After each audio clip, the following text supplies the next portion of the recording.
On this week's Nonsensible podcast, You guys are laughing, but people have literally been like, oh crap, there's cat hair on my food. And it's because there's constantly cat hair in the air. She was like a crazy cat lately. Not a cat, it was a pet rat.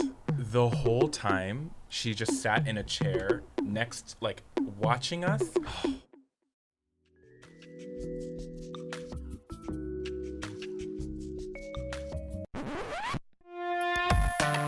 This is Nonsensible. Yeah, back with another episode of with myself, Sam. And Dave, Yeah. I'm eating. Sorry, hold on. Give me a second. Oh, no. We've got all the time in the world. Actually, we don't, so just go ahead. Just talk with your mouth full. People understand. Thanks for joining us today, guys. You can catch us on Dive Studios on IG and Twitter, the Dive Studios, youtube.com/Dive Studios. Also, leave a review on our podcast on Apple Music and Spotify. And not Melon, no. And Sam, take it away. Actually enjoying you do this with your mouth full. How old are you, Alexa? Oh, sorry, you're getting mouth full. So everyone's got their mouth full at the moment. She's of age, I'm sure. 23. 23. Okay. On that note, we do have two guests joining us today. We have AleXa and Marshall, both who joined us last time, and we're lucky to have them back with us again today. Quick introduction. Hello, my name is Marshall. I do music based in Korea, but also the world. For a minute there, I thought you were going to say, hello, I'm Marshall, and I do spoken books. You know what? I've actually done like different audio recording stuff for like a children's, like I had to do voices. I had to do a whole like Winnie the Pooh like series. It was fun. Interesting. Cool. Yeah. I used to do voice acting. Yeah? Cool. It sounded good. Sounded good. Thank you so much. No pressure, Alexa. ASMR. No. Still swallowing. There's still stuff in my teeth. Anyways, I just had a granola bar. Hi, my name is AleXa. I'm also an artist based in Korea. I recently made my comeback with my song Do or Die in March. The physical album is on sale, by the way. So if you want to buy that, you can buy that, but no pressure. Yeah. And I also have merch on Inner Park, but... Nice. Physical albums. Ooh, do we get a signed copy? I got one. My haps. You have one Yeah, I already? got a signed copy. Lucky you. Look at you. Look at you.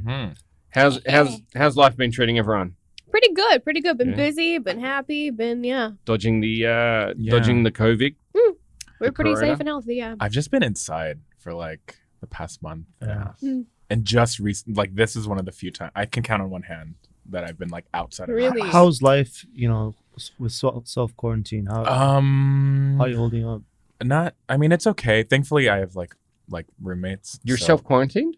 No. Ah, I mean, I was when I came back from London. I was okay. quarantined for about 2 weeks 14 days. So you have roommates, so Yeah, but I have roommates, and so it was good to like. I've never really lived alone. I've always Okay. had like roommates or someone like in the house. Do you not like So- to live alone? I don't know. I'm okay. I think I'll be okay with it now, but I don't know. It's always like, even though you don't necessarily need to talk to them all the time, just to have that presence there in the room kind of keeps me like Same. at bay. Yeah. So you don't like That's to exactly what it is. They have roommates Sanity. as well. I think Yeah. Yeah. at the moment, like everyone I talk to, they're having mental issues to some extent. Yeah. Especially in these times. Yeah. Mm-hmm. Like it's I don't know. Unless you have like pets, which I True. Yeah. I mean, my roommates But do, it's so I guess scary and I have lonely pets if too. you don't have someone you're living with. So, Yeah. What having about- someone else to bounce what- conversation off is What good. about you, Alexa? Do you prefer to be, around people at all times, or do you like more personal space? Do you like to be alone? That's the thing. See, I am what I like to call myself a what's the word? Selectional? Is that a word? No. Selective? Selective. Selective extrovert. Good morning. I can speak English. Selective extrovert, because I really do love people. Yeah. Like if I can see people, I want to see people. But sometimes at the end of the day, I'm like, okay, I don't want to go out. I just want to have time to absorb the day, get through my thoughts and everything. So, I mean, I'm kind of both, honestly. I'm like right in the middle. For sure. I've had like a lot of introvert friends of mine who are like, Marshall, I want to actually see people. I want to go out, and it's me. And I'm like, yeah, like you hate people, you hate going out, you love being alone and being by yourself. Like this is the perfect time. They're like, yeah, but it's been, and they're in the States, and so they've been on lockdown for at least a month. So they're like, but it's been over a month now, and I think we're going stir crazy. Yeah, I don't know. What about you, Sam? Before you were married, did you enjoy being alone? Did you enjoy alone time, or did you? I think you've always you're very social. I'm a selective introvert. Like I grew up as an only child. My parents got divorced when I was young, so mum was at work like 9 till 6. So I had a lot of time by myself. Used to grow up and just, entertain myself. And so I have no problems being alone. And sometimes I just want that alone time. If it's just going to a coffee shop and having a book and not having anyone interrupt me. But yeah, socially as well. Like before I was married, I was out most nights of the week. Yeah, I know that about you. Sam likes social gatherings. Every time there was like an event or somebody's birthday or some sort of like, I don't know, like a rooftop party, Sam would always be there, and people usually, sometimes I've seen people surprised like, oh crap, that's Sam. What's he doing here? But Sam just loves, social gatherings. I noticed that about you. And now not so much. Well, maybe that's because I'm getting You're older. also busy too. You have kids, you can't. That's it's the not like excuse I give people, but more often than not, I'm sitting at home by myself watching TV. The kids are in bed. I'm like, I feel like I'm busy. I'm looking after the kids. I don't tell them they're in bed. I can't be bothered going out. Right. I feel like I've felt that way because of being in Korea. Like I've become more of an introvert while being here. It's a very social country. It really is. I don't think I've ever felt this surrounded by people before in my life until I moved here. So it's like you always feel like you're kind of surrounded. Especially at crazy times too. Like and even like in the AMs, people will hit you up like, what are you up to? Exactly. Like 5 a.m. Yeah. I think I out-socialized myself too early. Out most nights of the week, sometimes getting home after lunch time. I've done that multiple times, and it's just like, if you've done that a few times, by the time you're hitting, your mid-30s, you're like, I'm done with it. I don't need it anymore. How about yourself, Dave? For me, I like being with people, but you have to come to me. Oh. Sam and Marshall should know that pretty well. I don't need to leave my house. I can go months, I can go a year without leaving my house. It's not that I'm an introvert, more so than I don't like to leave my my comfortable space. So if people like, I'll go over. I'm always welcoming people to come to my house. Yeah. You hang out with me and my cats, play some video games. So many cats. Yeah, so many cats. So many cats. So more for me than avoiding people and needing alone time, I need my space. I need my personal space. You guys have been in my house. I built like a kingdom. It's an arcade. You've been there too, Alexa, for filming. It's an arcade. It's a studio. It's a internet cafe. I wanna everything's there. I'll order. It's a cat cafe as well. It's a cat cafe as well. It absolutely is. You're like, you bring a cup of coffee over and you have a sip and you're, hang on. Cat hair. Oh. You guys are laughing, but people have literally been like, oh crap, there's cat hair on my food. And it's because there's constantly cat hair in the air. Yeah. The other day you were saying he's got allergy medicine at the front door as soon as you walk in. Literally prepared for people who have allergies. I think I took some too because I'm allergic to cats. But. Cool though. That was a good warm up for the darker topics we'll probably get into today. Let's jump in, shall we? Let's give the jar to Marshall because Alexa had a go last time, so it's only fair that we share it around. It's kind of like they're like fortune cookies. Yeah, exactly. It's fun grabbing a new one. Oh, okay. Tell us about the worst apartment you ever lived in. What are you giggling like a little schoolgirl? Hang on. Is this a woo story? Yeah. Okay. Take it away then. Oh, okay. So there was a point in my life in the midway, like I've been in Korea for a few years, and so Woo is this other person that was a guest on this show not too long ago. But he and I were roommates at one point, and I needed a place to live, and so I was like, oh, is there any way? And so he was like, yeah, sure. So we lived together for a bit, but there's this one apartment that we were at just for like a few months before moving to like another place. But that apartment was literally, it was like some Cold War era like apartment from like the 60s, and it was super run down, and the water, it was just, the toilet seat wouldn't like stay up and stuff. Like it was one of those like it was just one of those like old run down apartments, Right. but it was, it had character, and we definitely like filmed several videos, Wu and I, like during that time of like us being ridiculous and just like laughing our heads off. So I think this is more of a personal, like in my brain, it's a lot more funnier. But as I'm explaining it right now, I'm like, this is the worst story ever. Yeah, We've all got those can visualize it, except for me. We've all got those stories. Yeah. In terms of apartments, the worst one that I was actually on the lease for, we actually had to take the landlord to court and sue her. Oh my! Because we said we're leaving, and she's like, "You never told me that." And then we're like, black mold on the wall. And my wife was pregnant at the time, so that wasn't much fun. But I stayed at a friend's house for once, for a while when I was here in Korea. I was on my holidays, vacation, kind of between university, and he's like, I've got a room you can stay in, and he was living on the top floor of where his parents lived. And I'm like, cool, I don't have to pay rent, and I've got a place to stay to crash, and it was in Hongdae area, so it was kind of like, hopping, and I had places to go out and party at the time. But for some reason that winter it was incredibly cold, and I don't think the heating worked very well because the toilet bowl used to freeze. That's rough. Yeah. And it used to get so cold that we drink bottles of Gatorade primarily because the way the bottle is made, it has quite a large neck to it as opposed to some of the smaller ones. And when we'd come back the next day, there'd be lines of Gatorade bottles that were half filled with yellow liquid. Oh no! Because it was so cold that we couldn't really be bothered going out to the toilet, the frozen toilet. Yuck. And then there was a time when a rat climbed out of the roof and ran across the floor. Fun. Yeah. So that was kind of weird.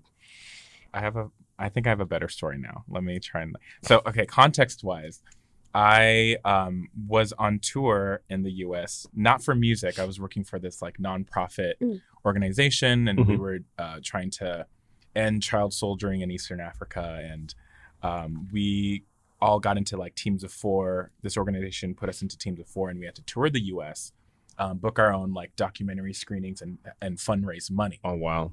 And we also had to book our own housing as well. So we stayed on a lot of like dorm room floors, people's houses, apartments, guest rooms at churches, mosques. We stayed at a mansion once in Atlanta. That was really fun. But this one time we were somewhere in like the middle of Florida. And, I don't remember what place it was, but we ended up staying at this person who booked the screening for us at her college. And she was like, oh, if you guys need a place to stay, you guys can stay with us.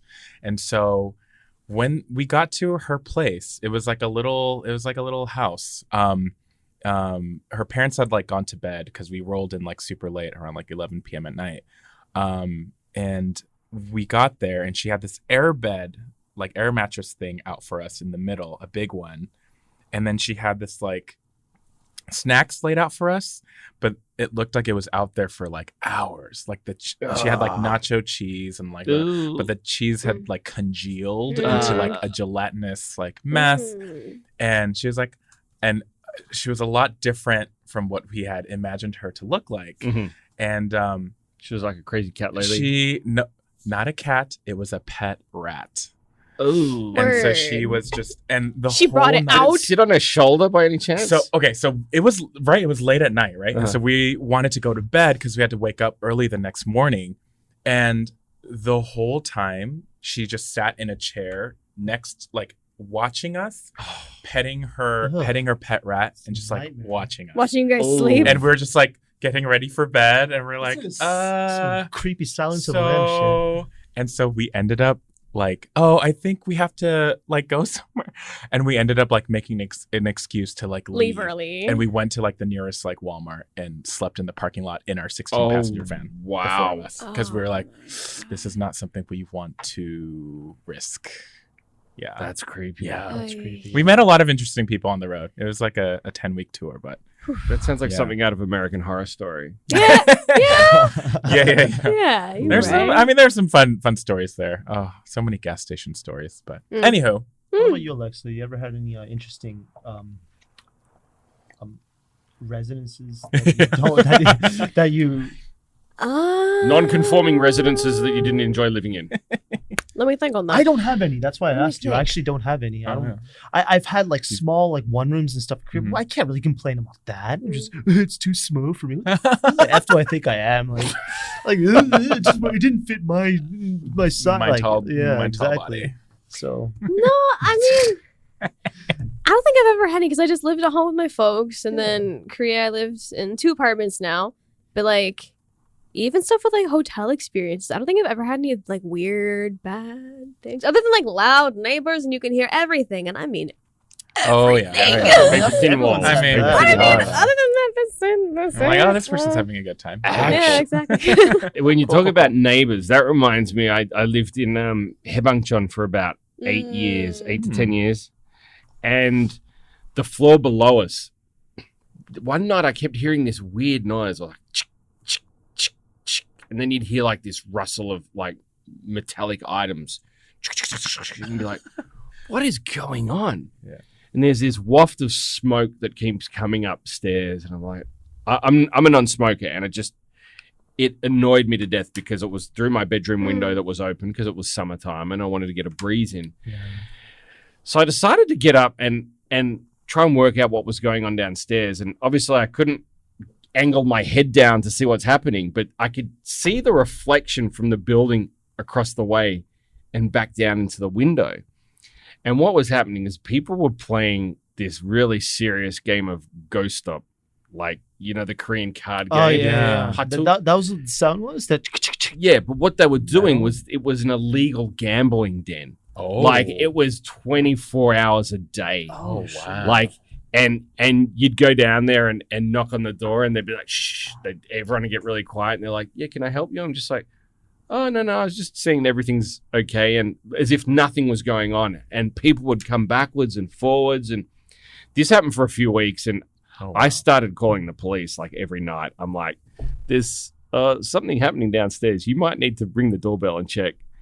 And the cops came around like 3 or 4 nights in a row, and then like 2 days later, they were gone. good for you though. Good for you taking action. Yeah. There's some people who are non-confrontational that would probably deal with that. Mhm. in like- a different way. yeah. They just like grin and bear it, or they move. Speaking of which, my neighbors right now, they have this fucking dog, and it just barks all the time. It That's just- you know what it is? Because they're not home. Mm. Is there a law against that? They have this big dog, like huge dog. It's just like, all So- hours of the So fucking day. what you need to do What do I do about Here- that? Here's exactly what you do. You get a piece of paper and a pen and you write down 11:15 a.m. Dog barks incessantly. 11:17 a.m. Dog barks again. Like you keep a log of how often it barks, and then you can probably take it to somewhere and maybe record the dog barking and take that to like so loud. the council. It's right next to my house too, and I don't know what to do about it. It barks every time somebody passes by the house. It barks. But you don't have a neighbor on your floor. It's not my physical like neighbor on my building, like the building next to you it's like the put Jutek. It's like a And they have this dog that's always outside, and it just anytime somebody passes by, so to the point where I don't like. Is that legal? It's just always barking. Well, you can't go and talk to the dog and say, "I'm sorry, you've been breaking the law." yeah, Stop barking. what's up with that? There has to, like, in terms There of has to be noise some- complaints, there are certain hours within which you have to kind of maintain a normal level of noise. So if it's outside of that, you could do something about that. There are a lot of apps now where you can report people Yeah. to the council, Really? Yeah, Yeah. there is. Yeah, especially for illegal parking. It's It's an app just you so take a photo annoying. and send it to them. Right. so annoying. Do people write strongly worded letters? Yeah, Probably. Yeah, I've had strongly word letters. written to you. Yeah, but I usually it's usually like please stop filming at 1 a.m. I'm trying to sleep, and I'll be like, oh, I'm really sorry. Yeah. I've actually physically gone down to my neighbor and apologized. Yeah. Like, sorry, you're right. Here's a plate of cookies. Enjoy. I don't know how well it works. I've tried that on people who have parked illegally. I've got a big piece of cardboard and said, you shouldn't be parking here. You're parked in front of my doorway. But then it snowed and that piece of paper got covered in snow. So I don't even know if they read it.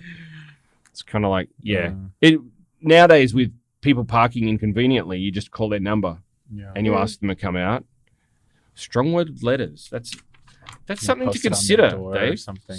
Make a video about it. Strong worded letters? No, you make a video on that. All right, The dog's not keeping me awake at night. let's move on. Representation. All right, so today's topic is representation. As entertainers who represent sides to more than one culture, what responsibility do you feel about making sure the audience gets someone to look up to, but still maintaining your own unique identity? I know it's kind of a heavy topic to just dump on you guys, but if you guys need like a second to think. There's a lot of those instances too. Mm-hmm, like a lot. they'll have straight actor or heterosexual actors who Playing play a gay role. trans women or gay role, things like that. Mm-hmm. Which I think maybe back in the day there weren't many people out there who were willing to like come out and who are openly. But nowadays, with shows like Pose and like there's so many different shows now who are like pushing the envelope and they have the largest like trans cast ever in life. And that show is doing really well. I think we're moving forward slowly but surely, little by little. Very, very, very small, tiny steps. Even like, Asian Americans getting, or Asians in the Western, media. Asians who live in the Western diaspora who are like, slowly getting the spotlight, with Crazy Rich Asians or, Fresh Off the Boat or, Dr. Ken. There's a couple, not as nearly as much as we would like, but having that representation in media is, I think, so hugely important because we, as a whole, there's so many different sides to us. There's so many different, there's so many different kinds of Asians as well. It's not just Chinese or Korean or Japanese or Cambodian or whatever. There's so many with their own distinct culture and color. And we're just barely scratching the surface now in Western media. I mean, Asia's been doing it for a while. Hong Kong cinema, K-dramas, blah, blah, blah. But all right, devil's advocate here. You go. talked about straight people playing. Where's my towel? Okay, here's the thing. Okay, I don't think you can play another race.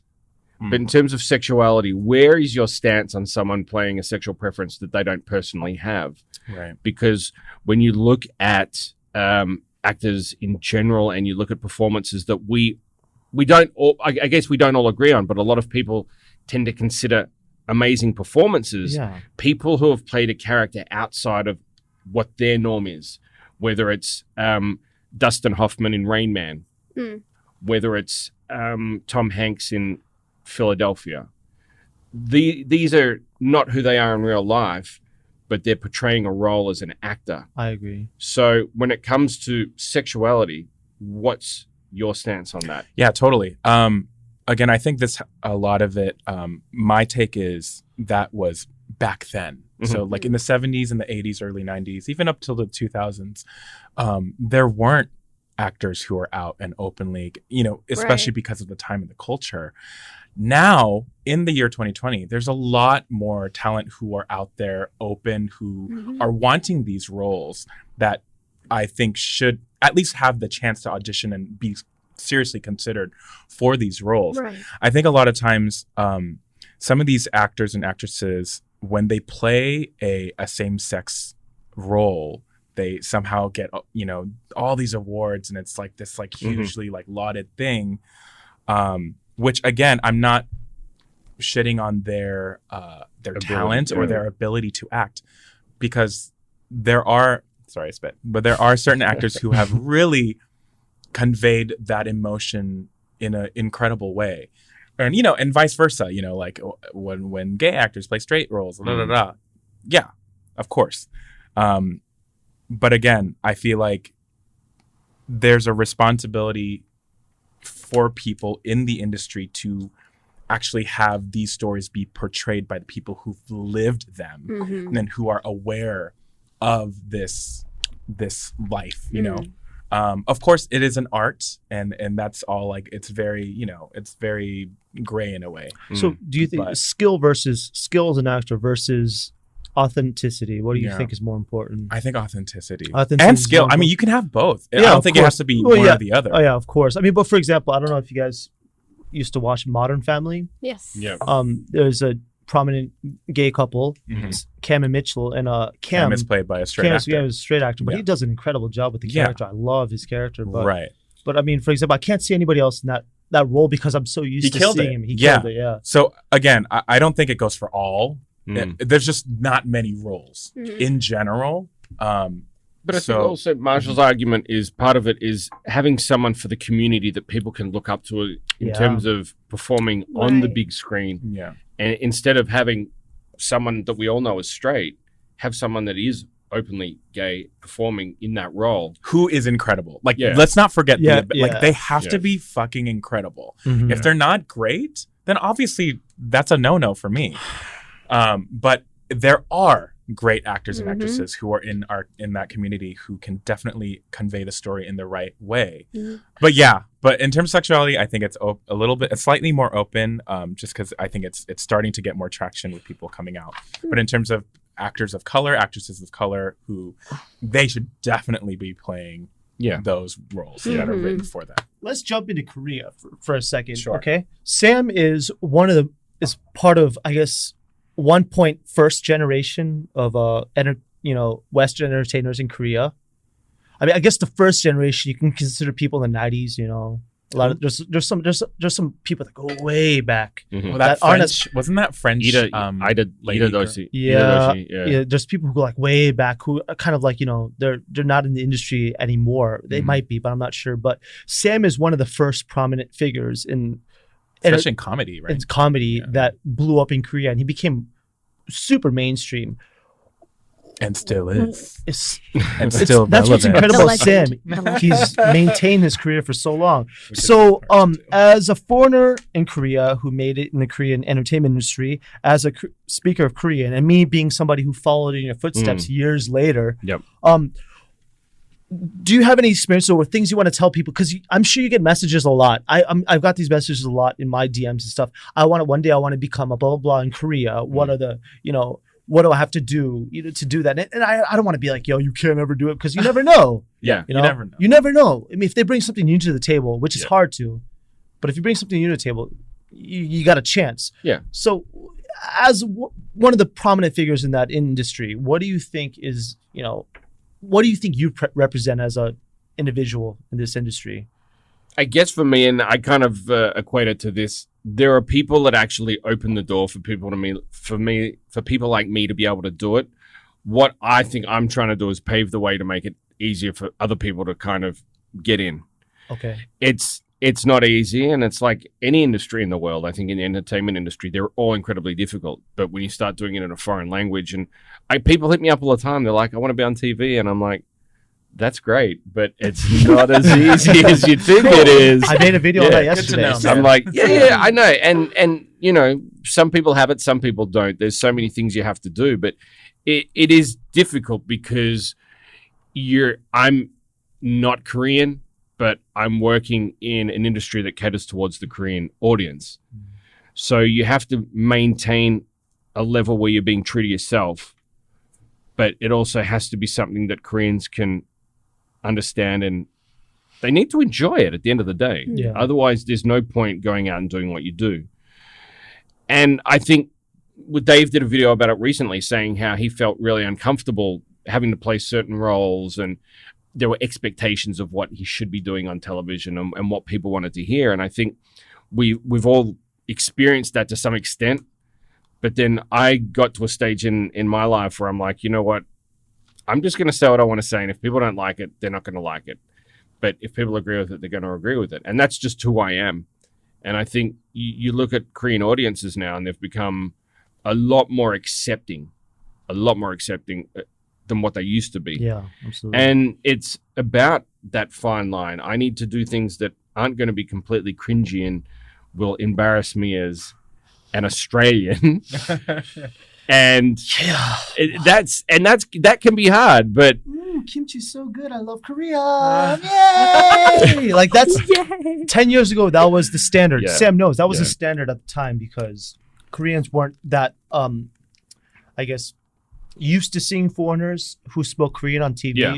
So Koreans wanted to feel as though Western people could appreciate their culture as well. Mm-hmm, mm-hmm. And actually, Koreans are a little bit more desensitized to that now. But at the time, what was that like to have to, I wouldn't say you did anything that was like, difficult in terms of, showing your love for Korea. But I'm sure at some point you were like, okay, I'm kind of getting tired of. I don't know. I think it was just kind of in the initial stages of like starting out in the profession. After a while, I just stopped doing it. And like even now, if there's things I don't want to do, I'll just say I don't want to do that, or I just don't do it. And you can work around it. You have to maintain dignity. Yeah. You got to maintain personal dignity. If you're not comfortable doing it, and I don't care who it is, who you are, you have to stand up and say, I'm not comfortable doing this. Yeah. Or you just don't do it. And there may be consequences, but you have to be able to live with that. It's not worth selling your soul to the devil. Right. To do something that you're uncomfortable doing just for the sake of doing it, and that's what you want to do. If I don't, I enjoy what I do for a job, but I also have to go home and sleep comfortably at night. And if I start saying to myself, I can't do this, if I'm losing sleep over it, I'm just going to say, I'm not going to do it. Mm. You should, I don't think anyone should do that for the sake of, improving their employment opportunities. Yeah, I think that's the hard part is like, I need to like pay the bills and make money. Yeah, but, exactly. Like, they want me to play a certain character. Especially in my lane, they want me to be like super flamboyant or like, oh my God, just be a character. And, right.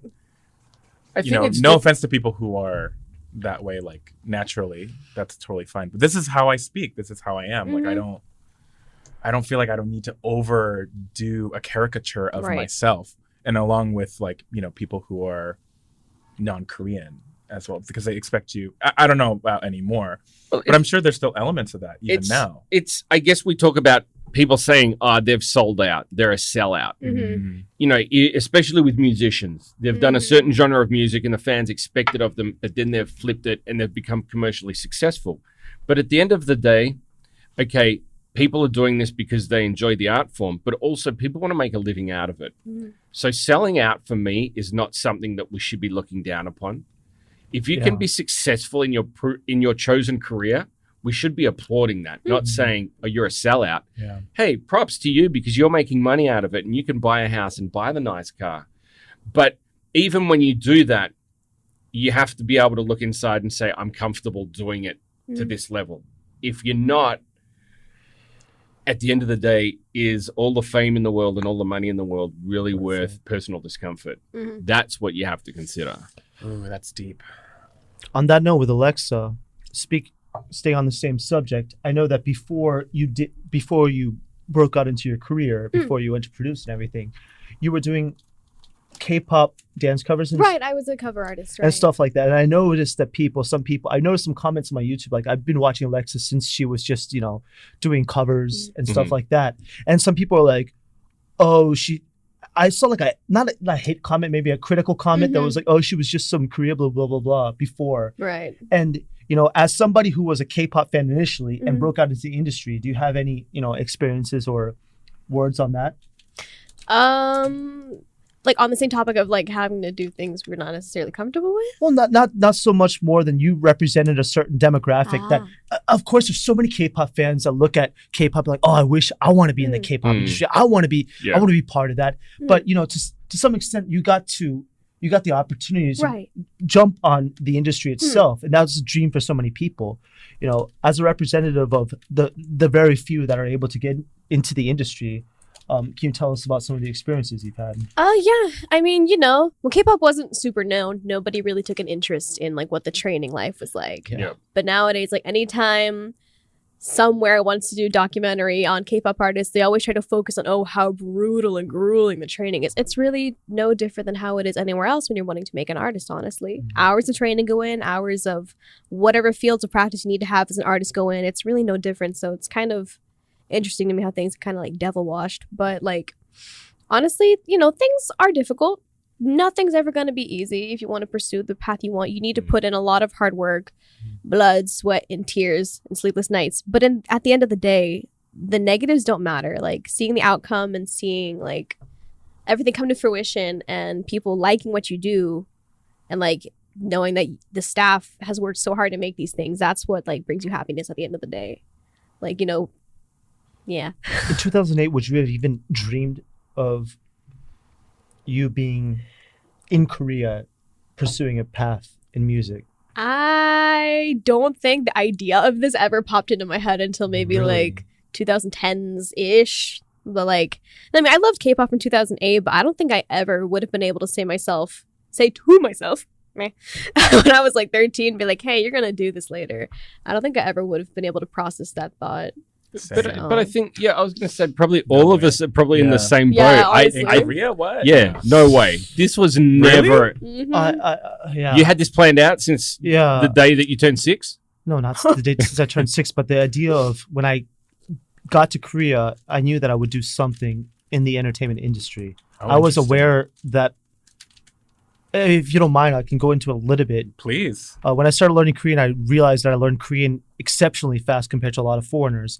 And when I was in like 술jari, like when I was drinking with my friends, I knew I was a little bit funnier, and I've always been a little bit creative when it comes to, I guess, music wise or drawing and stuff. Like I've always been a little bit creative, so I thought that, you know, I said in a recent video that I used to watch Sam and be like, I could do that too. And I didn't realize that I couldn't do it on TV. But I've always known that I could be funny in Korean or be creative in Korean. So I knew to some extent that I would do something that wasn't, you know, normal in the Korean industry.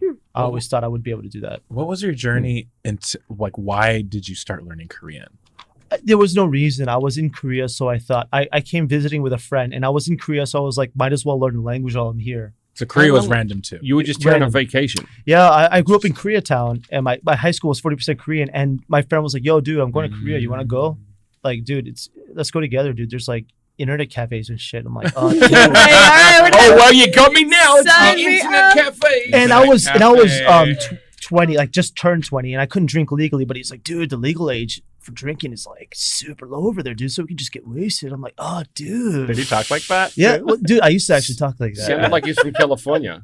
I mean, Maybe from like Orange County even. I don't know, that's how I talked. The Bay Area. I used to hang out with a lot of, you know, like rock kids and shit, so Yeah. I was like, dude, that sounds kind of cool. So I came to Korea, and you know, it was pretty easy for me to learn language compared to other stuff. So It's amazing. Wow. And things worked out for you. yeah, to some extent. Like I told you, my initial dream was to be the next Sam Hammington. Believe it or not, this guy was my role model at first. You're like the YouTube. You have Sam Hammington of YouTube now. Well, I realized that's not the case because Sam has this natural thing where he gets in front of camera, and especially with Korean TV, he knows how to boom, boom, boom, boom, boom, like just knows what to say, what to do. He sticks. He doesn't think twice. He's not like, oh, is this the right time? He just does it, you know. Whereas I have to like plan things out. That's why I'm good at videos. So I realized over time I couldn't be Sam Hammington, and only Sam Hammington could be Sam Hammington. Wow. On that note, you're getting the room And is we're giving done. us a round of applause. Where do you take it from there? I think that's like That's how we end it. That's how we end it. Wow. And only Marshall can be Marshall, and only Alexa can be Alexa. And Thanks. Dave can be Dave. Can be Dave. Wow. Thanks, guys. Thank you. All right, that's all the time we got for today. Close us out, Sam. All right. Don't forget to subscribe to us. You can find us on Apple Music and also on Spotify. And send us give us a review. IG and Twitter, The Dive Studios, YouTube.com, Dive Studios. I want to thank both Alexa and Marshall for joining us yet again. Great having you guys on, and you So guys fun. are always welcome back to join us again. Yeah, it'd be great. We'd Yes. love to come Thanks back. so much for joining Would us. like to Thanks see for that. having us. Thanks, All right. guys. Bye, guys. See ya. Nice. See ya. Hope you enjoyed the clip. If you did, listen to the full episode on Apple Podcasts or Spotify. And make sure to subscribe to this channel, Dive Studios, and put those notifications on. Hit that bell. Whoop, whoop, whoop.